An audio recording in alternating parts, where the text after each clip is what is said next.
Well, hello there everyone, Andy Spoons here, and I just wanted to very quickly show you how I strop my knives.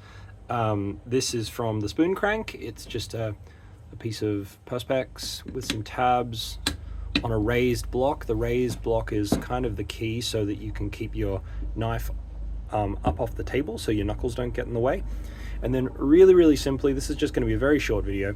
All I do, always moving with the blade back along. You never want to cut into your stropping surface. This is kangaroo leather, highly recommended. You want the thinnest, like stiffest leather that you can get. If it's too soft, what it will do is it will roll over your edge. So you want it to basically just put that final finish on. So basically all I do, get myself right to the front and then basically register. I roll my finger onto the front like that, and then I keep some just light pressure up on the shoulder, and I kind of tend to twist. I think you can pull straight back, it's fine. I tend to twist because what I do is as I draw, I transfer my pressure from this finger to this finger, and then just making sure that I don't lift up too much. Once I get to the end, I roll away from the surface. You don't want to just swipe across, because what you'll end up doing is creating more curve right on the edge, or you'll round your edge. So it's good to just get into the motion of pulling back, and then it's hard to see, but you can kind of see the shimmer in the blade where I pull off the surface. I basically go from right on it to away from it, just so that you're not doing anything. That's why rolling onto it is the safe way to go, and then rolling off. And then in reverse, lay it right at the edge. My thumb is the thing that registers at this time. And again, my finger is kind of up around the shoulder, like the center of the steel. This is a flat over hollow, so my finger's kind of in the hollow, not right down on the edge, just a little bit higher.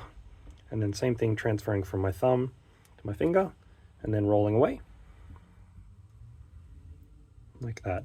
And then this way, you're getting nice, consistent pulls. And I don't think you have to work incredibly quickly. There are people who try and get this done as fast as possible.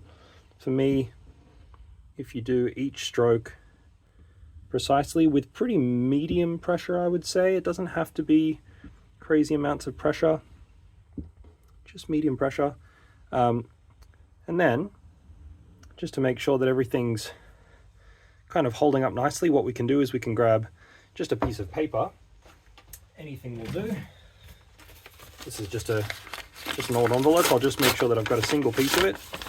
The reason people do paper cut tests is to figure out if there are any nicks or adjustments in the blade. So if there's a nick or some kind of inconsistency, you'll get some catching on the blade. So let's just have a listen. You can also listen as you're cutting. Let's just have a listen. It might, as it gets through that first little bit, it might be a little bit tough, but we'll have a listen to it and see how it goes.